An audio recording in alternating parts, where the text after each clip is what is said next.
let me hit the record. Okay. So last week, I don't remember how we got on. We had two things that we were talking at the end. One was about the Mormon temple and who gets in. Okay, I don't remember how we got to that one. And the other one was part of the lesson about the part of in the middle of that first page, you got a question or a problem concerning fasting, and we were talking about, hey, why did they fast back then? Jesus said, matter of factly, you know, when you fast, do this. And we don't really have a strong position on fasting. I mean, as American Christians, we don't, let alone as Lutherans. I think that is called Use a microphone. Well, we talked about that also. Ray talked about last week when he was Roman Catholic, they used to fast before taking communion. So you would fast. Oh yeah, everybody turn on your microphone so the blue light's on. Anyway, so that they would fast the night before, Saturday nights, and then you broke your fast when you took communion Sunday morning. So, but here, anyway, but to go to the Mormon thing first. Okay. You want me, do you have trouble turning that on, Andy? Yeah, there we go. Okay. You got to hit it just right. Anyway, so I wish I could remember why we got onto the Mormon temple thing. Probably had something to do with somebody in the temple, and we talked about the Mormons. But I know Andy had brought up and said that he thought that only the bishops and that got into the temple, and that's not true. Which, in fact, I put it on my phone. Hang on a second. Any good Mormon can get in. Okay. To the temple. Oops. Hang on. Wrong thing. Hang on. Let me. Okay. What this says. Whether you let me see. In brief. You have to be a Mormon in good standing. You got to realize that the temple is different than what we see, like what we've got out on Acoma there.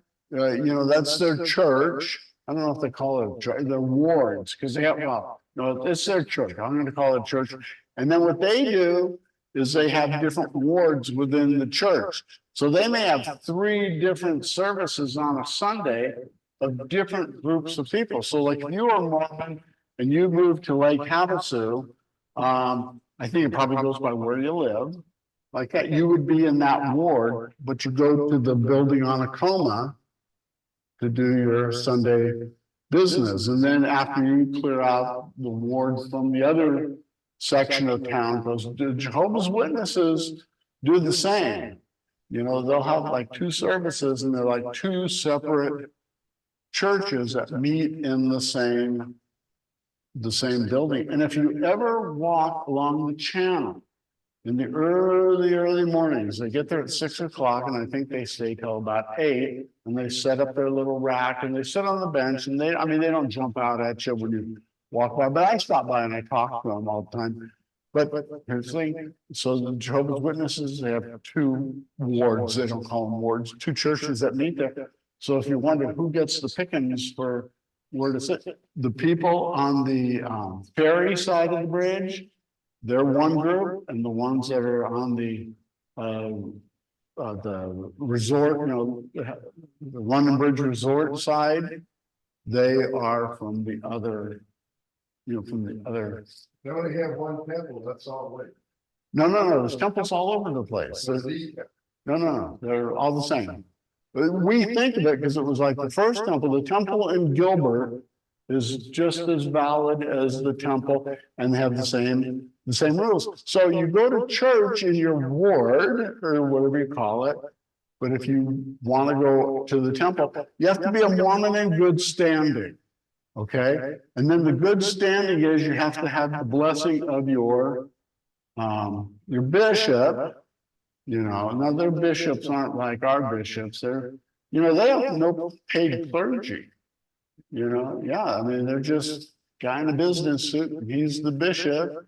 Anyway, you have to have a clearance from him, It's probably not clearance. That's probably not a good word. Why isn't, if you want to get married in the temple, you must get married on the steps, not inside. No, well, those who aren't in good standing, or they're not, one of the parties isn't a Mormon, or I whatever. know they have rank. Anyway, just take it from me. I looked into this, is that if you're in good standing, you can go worship in the thing, because their temple is not the church. The temple is a sacred place. Our church isn't a sacred place. I mean, at the time that we are in the sanctuary, for after the invocation until the benediction, then it's a holy place. But the rest of the time, it's not. Okay. So now when they build a new temple, okay, like when they built Gilbert or any of these new temples, they have an open house. Anybody can go in like that until the open house is over and it's consecrated as a holy place. After that, nobody gets in who's not supposed to, because my wording is they're taking care of a certain kind of business there that isn't taking place elsewhere. Okay. But if you know anything about what happens in a Mormon temple, it's not a heck of a lot different than what happens at the Masonic Lodge. In fact, they probably copied a lot of it from the Masonic Lodge. Because you got to remember, I'm not trying to be cruel, but it's all made up. Joseph Smith made it all up. Okay. And we have to remember that, because people fall for it sometimes, because Mormons are great people. They really are. I mean, they're a heck of a lot better than me. They're great people. They do great work, and and they're nice. They're just deceived. They're just deceived by the devil. Joseph Smith was deceived by the devil. The early followers were, these people have gotten deceived, maybe not directly by the devil, but by whoever has come down, has come down the pike. But I do like the fact that they have something special, a place they go to that is special. And that's we don't, as American Christians, I thought American Christians different than maybe other Christians. We don't hold too much as sacred. We don't hold too much as holy, and that. And so they do that differently. So anyway, so you have to have a recommend from your bishop, and from what I understand, you have to be interviewed by him twice a year, just to make sure you're still in the faith to do it. And then one place I read that you get and I only read this one place, I don't know if it's true, but it makes a good story, is that you get a barcode. So if you go to the temple, you have to swipe your barcode. It's like they do at Costco now. Anybody been to Costco since when you walk in, you have to do the swipe, you have to swipe the card now to get in. You don't just show it like that. But Costco is pretty holy. It really is. I know I walk in and I light up,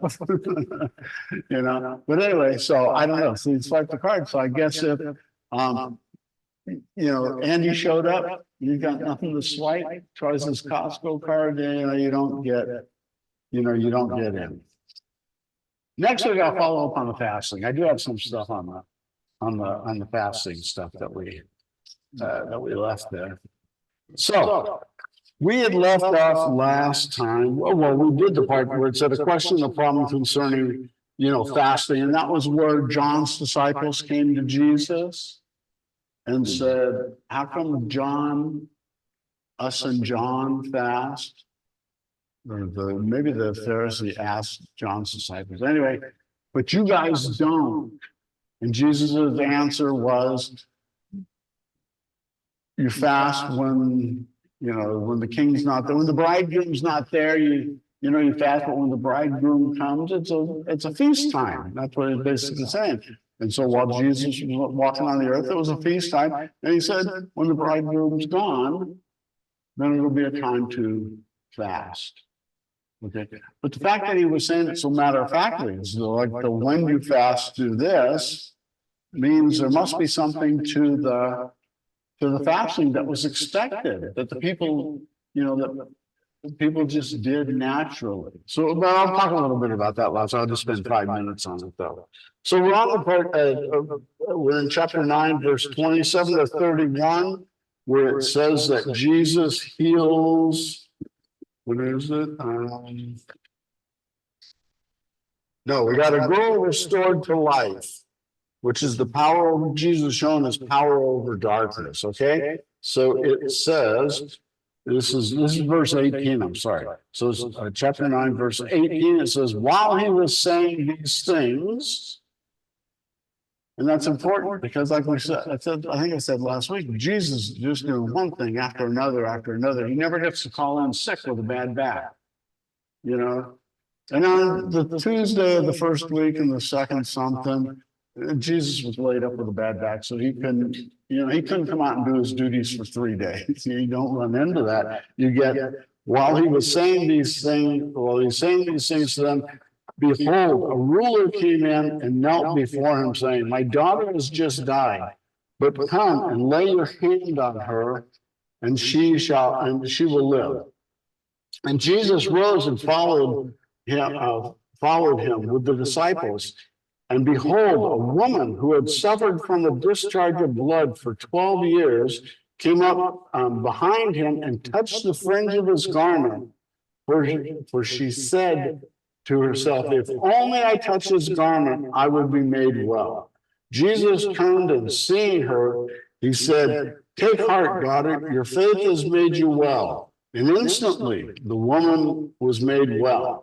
And when Jesus came to the ruler's house, he saw the flute players and the crowd making a commotion. And he said, go away, for the girl is not dead, but sleeping. And they laughed at him.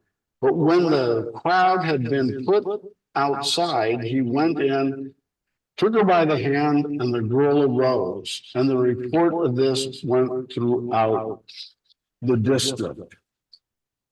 Okay. So like we said, so he's going along. And, the guy, who was it? The ruler came to him and said, let me see, what am I, let me find my other note here. I should have separated. I was too busy talking before the class. Anyway, from another gospel, we know this is Jairus. And again, this is just supreme belief on his part, that he comes and he trusts that Jesus can do either what he's heard him say he can do, or he can do what the Old Testament scriptures said the one who's coming would do.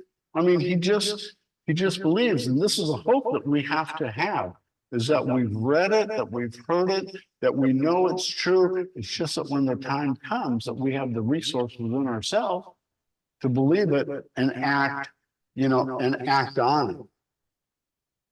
So, and I think it's funny. And Jesus rose and followed him with his disciples. And here you got someone telling Jesus what to do. He says, come. And Jesus says, okay, here I come. And so, this, and he can't even make a direct line to go to heal the other girl without the other woman intervening, And I think in one of the other scriptures, it talks about reaching him through the crowd and that. So all of a sudden you got this crowd of people around Jesus all the time, that are following him. And so, I think I have in your notes says this woman's desperate. Whatever the blood issue is, she's been unclean for 12 years. The blood issue makes her a social outcast. Think about what would make you a social outcast in our society, or that would keep you away from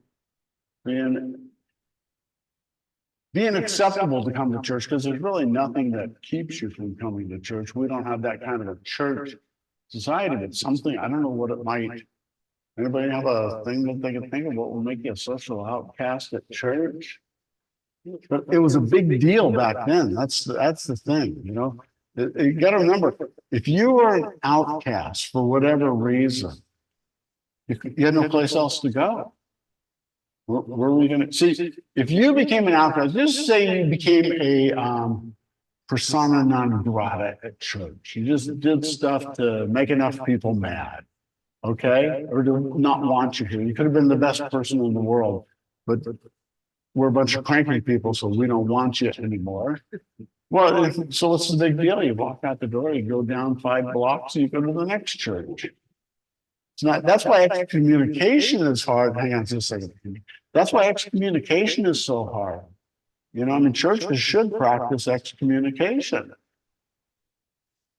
but there's really no impact if the person's just going to go down to the next church and there's no way the person receiving them, they're not going to say, well, did you get kicked out of your last church? Let me call the pastor and find out what. You don't have that. So it loses that kind of impact. What are you saying? Do your microphone so the people online can hear. I think the way you treat your brother is probably the quickest way to get yourself advantage of the church. Because usually a brother is many brothers. Yeah. Yeah, but I'm just saying that, you know, we don't know how something would be a social outcast, but this lady was, you know, that's why she was so, you know, that's why she was so desperate. And she said, if I only touch his garment, I mean, you talk about, you know, talk about faith. I have in your notes there, Luke 8 tells us that she spent all of her money looking for cures. In verse 43 there it says, and there was a woman who had a discharge of blood for 12 years. And though she had spent all of her living on physicians, she could not be healed by anyone. You know, see that it's one thing to have a problem and it just won't go away. Another one to spend all your money and the doctors can't even, you know, can't even help you. And you do it. I mean, you become desperate.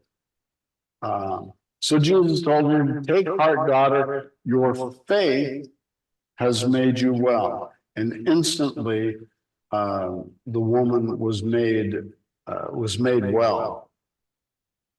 So that's a pretty good thing. Anyway, he declares that her faith healed her, but it wasn't just her faith, it was what her faith was in. She didn't run around just touching the hem of the garment of just anybody, you know, because that's what that kind of faith would be. If I only do, if I had a lucky rabbit's foot, you know, or a Blarney stone to kiss, or you know, whatever it might be. If I had that, that'll probably bring me enough luck to do it, you know. But the faith was in Jesus, and I think that's what he's saying. Then he came to the ruler's house, saw the flute players and the crowd making a commotion. I guess the flute players and they had the weepers and wailers. That was all just part of the funeral process. I mean, whatever we do at funerals, no different than what I mean, it's different than what they do, but it's all for the same reasons. It's just what you know, it's just, you wear black to a funeral. Why do you wear black to a funeral?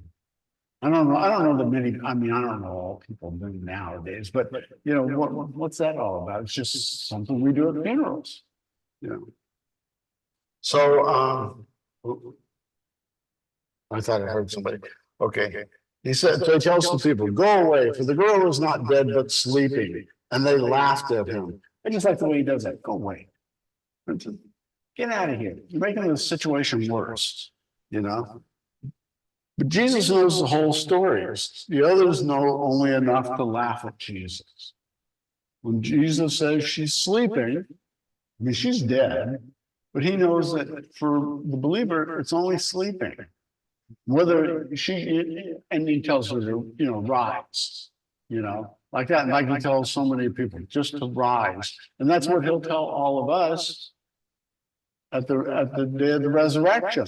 We're all dead and, you know, 6 feet under. He's just going to say, rise. And, you know, we'll see that when Lazarus, when Lazarus is dead for the 4 days, and he says, Lazarus, come out. I mean, Lazarus was dead, and he was dead for the 4 days because he stinketh, which is worse than stink. It stinketh.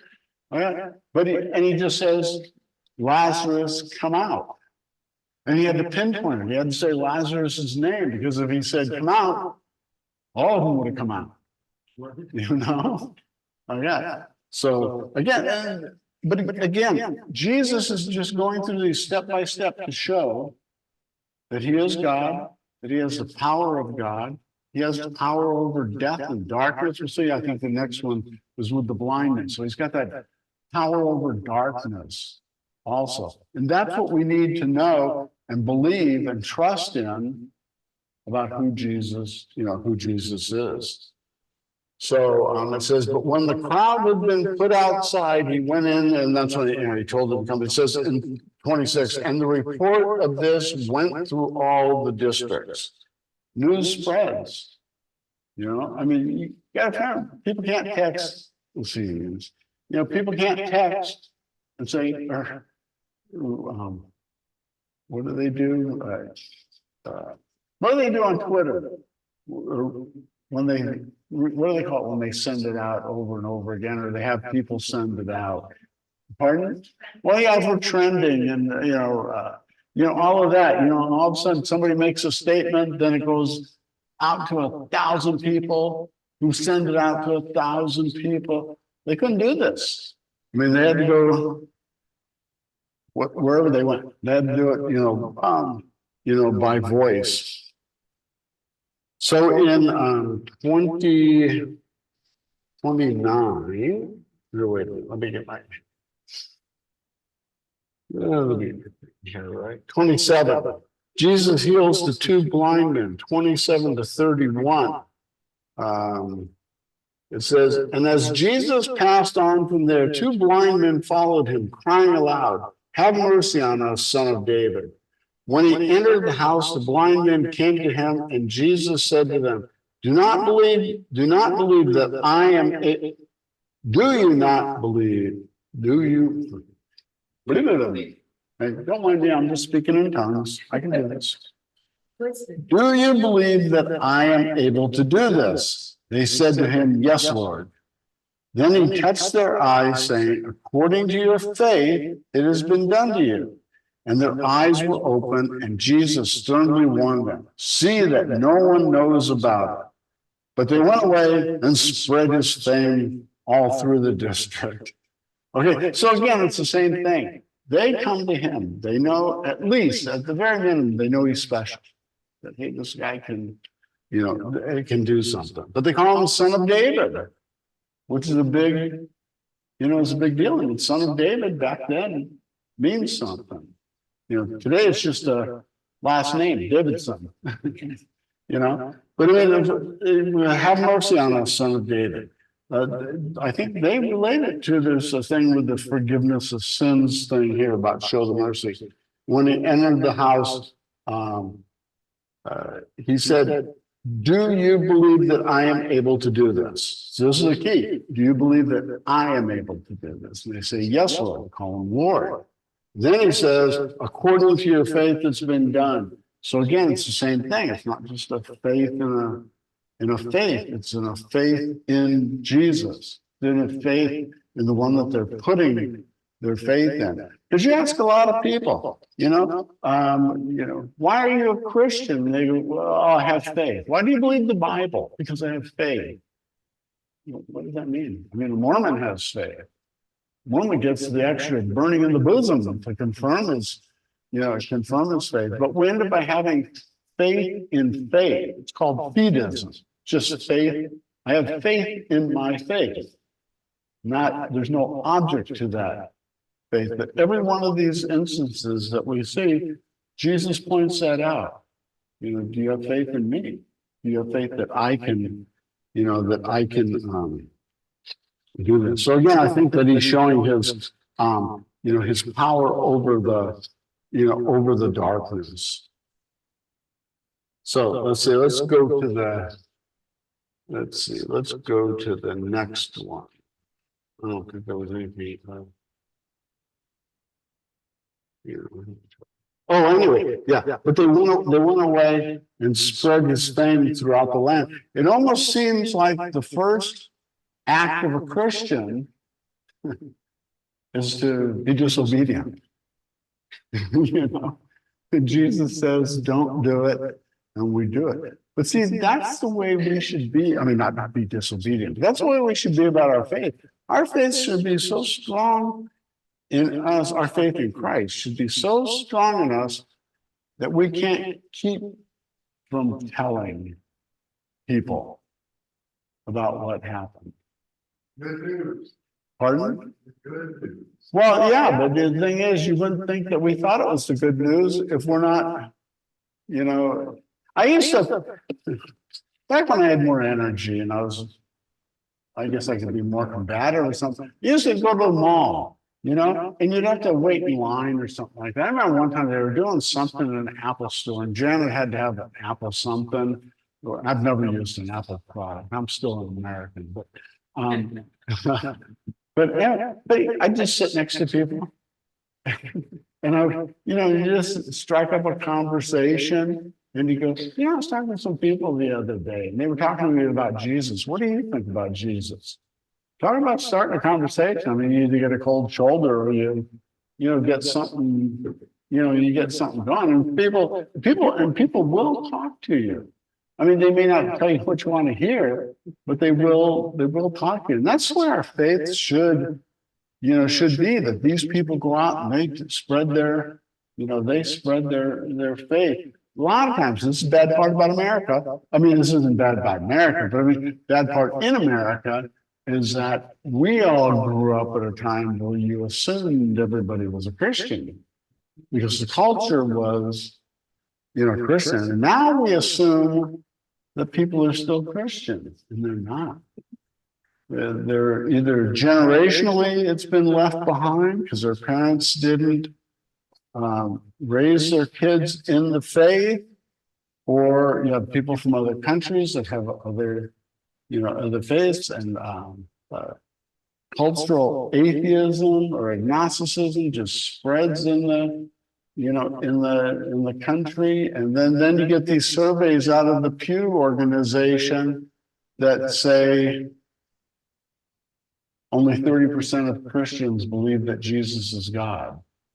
I mean, I ought to bring that back in and read it to you again about what the surveys are, that Jesus isn't the only, these people self-identify as Christians, that Jesus isn't the only way to the Father, and just a whole bunch of things like that. So it's really hard. Joe, you were going to say something. Yeah, you were talking about the fact that they went out and spread it throughout the district because they were so excited about what happened and the strength of their faith, but you could look at it the pessimistic way.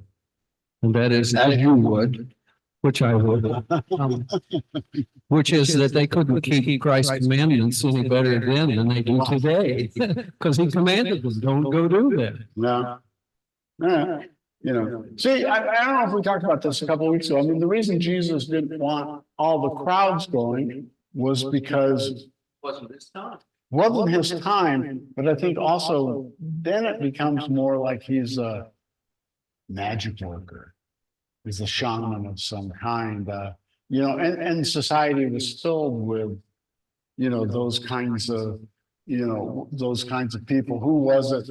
One of the Simons in the book of Acts wanted the apostles to sell him the gift of the miracles, not that he was using them. He offered them a fine sum for it, because people just thought, well, this is just, either these people just have a special blessing from any old god or any old spirit, or they have a magic trick. Anybody ever go to the magic shows like in Vegas or something like that? And you go to the magic shop and they'll sell you the magic tricks, but they won't tell you how to do the trick until you buy the thing. Then they take you into the. I bought the rings one time. You know how they put the rings together and separate the ring? I watched that. I'm just fascinated. So I'm a simple mind, I mean, I was just fascinated by that. And I told Jen, I got to buy the rings. And she goes, what are you going to do with those? I go, they're going to take me in the back room. They're going to show me how it works. You know? Okay. But yeah, any magic act you watch, it's a trick, right? How do they do it? Pardon? I'd have to kill you. Oh, wait. You give me my money back for there's little openings in the rings. And they hold their hand over it. But when they do the ring, I mean, they can do the sleight of hand and all that. So the rings go in and out of, out of the thing. But you would never know. I mean, I think I sat and looked at the rings before they were showing me how to, how did David Copperfield make the 747 disappear? I tell you something, you see, if you're not skeptical like you've been raised now, go back a couple hundred years. First you went on the 747. But you think about it, you see something like that, you figure, whoa, that guy's something special. I think I'll listen to what he has to say for a while. So. You ever read the circus? Who? Circus? Yeah, do your microphone. Have you ever been to Circus? They've got lions up on these shelves, live up there, looking and scratching, whatever. The real lions, and even elephant on the stage, and they all disappear. People are walking around in front of them, back of them. How do they do it? How do you hide an elephant? Yeah. Unbelievable. No, it's so anyway, but I don't want to get too far off track. Of course, we always do. That's how we ended up by talking about Mormon temples last week. But the thing is, that's why Jesus he didn't want to be known as one of those. He just wanted people to know and the surrounding areas to kind of know. So just like the disciples, when he rose from the dead, that validated everything he did. All these other guys who may have had, knew the tricks with the rings, they haven't risen from the, from the dead. When somebody's talking to you and they've got you convinced that they're, that they're the second coming of Christ or they're the Messiah or, who was the guy with the moonies? I forget his name. A Moon. I forget his name. Sun Young Moon. Like that. He was supposed to be Christ come again. But I tell you, he's dead. He hasn't risen from the dead. I always tell people, you die, you rise from the dead. Maybe I'll listen to some of the stuff you have to say. Yeah. So, but that's what Jesus was waiting for. So let's see, where were we? Land prostitute. I forgot. I already lost my place where I left off. Oh, here. Did we do let's see, the blind? Yeah, that was the blind guy in their, in their disobedience. So, and then we got in verse 32 to 34, Jesus heals a man unable to speak. As they were going away, behold, a demon-oppressed man who was mute was brought to him. And when the demon had been cast out, the mute man broke, and the mute man spoke. And the crowds marveled, saying, never was anything like this seen in Israel. But the Pharisees said, now here's the part that always gets, this is the only, I shouldn't say the only. This is the only thing that always gets to Jesus. It says, but the Pharisee says he casts out demons by the prince of demons. True politician. What's that? A true politician. A true politician? Who said that? Oh, Joe did. No, but so hang on, let me get to my note here. Oh, I got my paper on me. Let's see.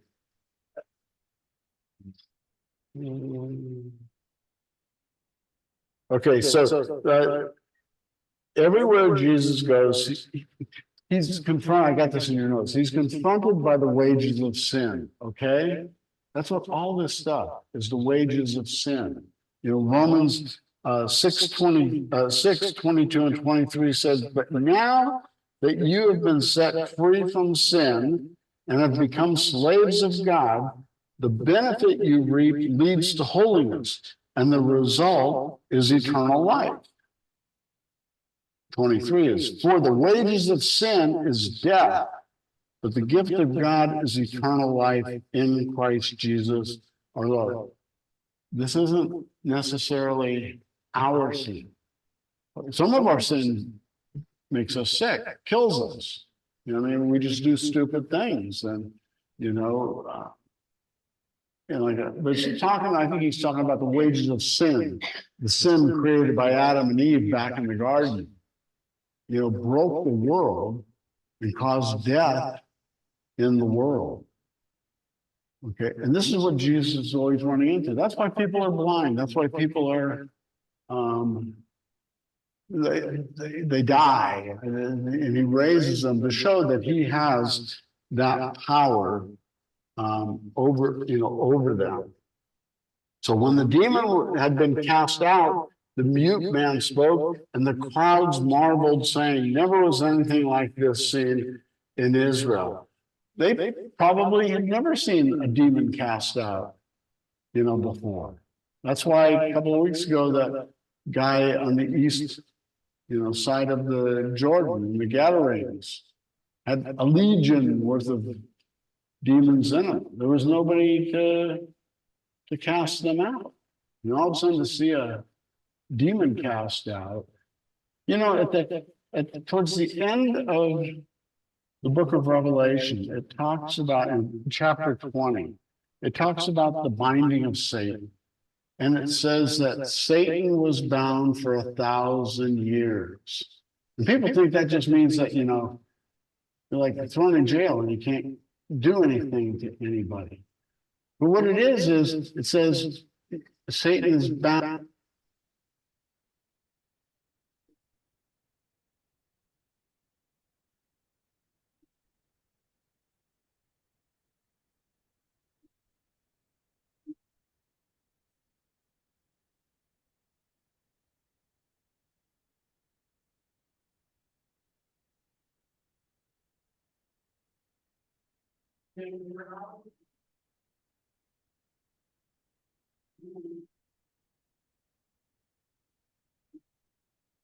Can you hear me now? Okay. I probably hit my thing. Yeah. Anyway, so anyway, so God's people were in Israel. Just very few places where people had gone. Like when they went into Babylon, God's presence kind of went into Babylon also. But it was all pagan. Like that. After Jesus rose from the dead, ascended into heaven, how much now of the world has been influenced by Christianity? The whole world. Like that. So that's what the casting out of the demons is, pretty much talking about, is Satan has no more rule in this for deceiving people. I used to always tell people, I don't know if you remember John Gotti, the mafia boss, and then he got sent to jail. Does anybody think that John Gotti didn't control the mafia while he was still in jail? But he was bound. John Gotti has been bound for 1,000 years or whatever his, prison term was. I'm sure there's people that still got whacked on his command, like that, or what he had previously trained his, bosses to do in that. So that's what Jesus is doing here, is he's setting the course, letting people know there's a new sheriff in town, not Satan. It's not these, it's not these demons. And the reaction by the Pharisees is he casts out demons by the prince of demons. They're just saying, we know he's doing it. see, they never deny. They never denied the miracles or the healings or any of those things. You won't find once they say that didn't happen. They go on around saying Jesus really didn't heal that blind man. But what they say is he did it by the power of Satan. He did it by the in the other place it called he did it by the power of Beelzebub. So in Matthew chapter 12, see, because this goes back to when was Satan bound? Or when will Satan be bound? Anybody know? Anybody know? Satan is bound. It's not a future thing. Jesus did it during his time in Matthew chapter 12. In fact, it may even be the same. I don't know if it's the same time, but he's in the temple. Well, so it's not the same time, not the same story. Matthew chapter 12. He's in the temple and he heals a guy on the Sabbath. And the Pharisees do the same thing. They're not denying it. They say, you've done it by the power of Beelzebub. That's where he said that, because you have healed on the Sabbath. And Jesus says, how can Satan be against Satan?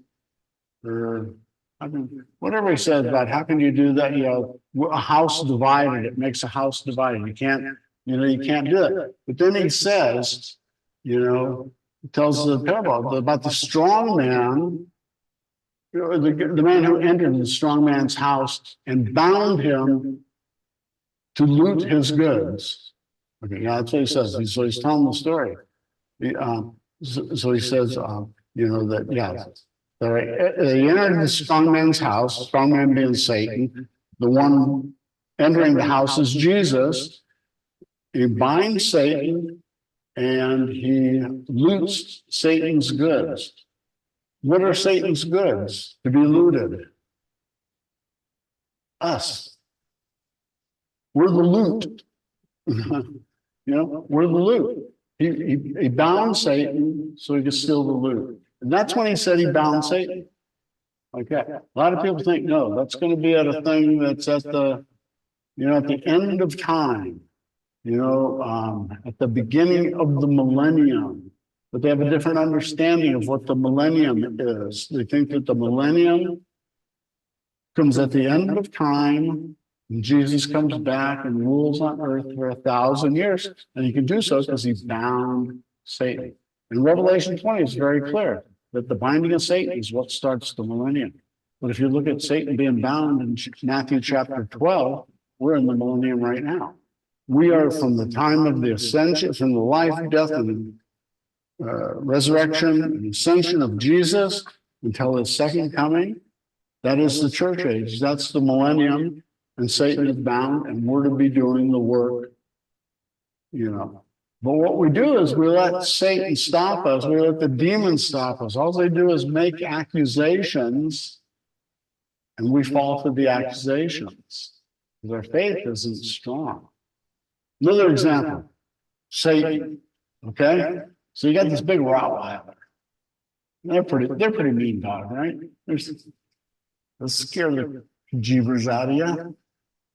So the guy's got a stake in the ground with his Rottweiler, chained to it.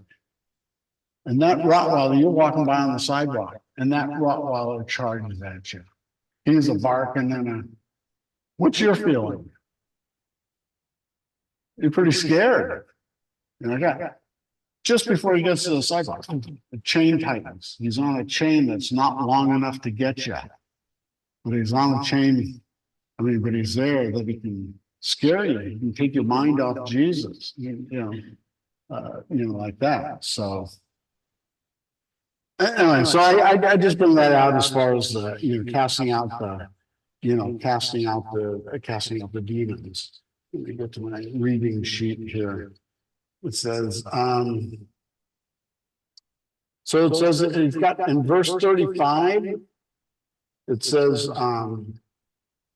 And Jesus went through all the cities and villages, teaching in their synagogues and proclaiming the gospel of the kingdom, healing every disease and every affliction.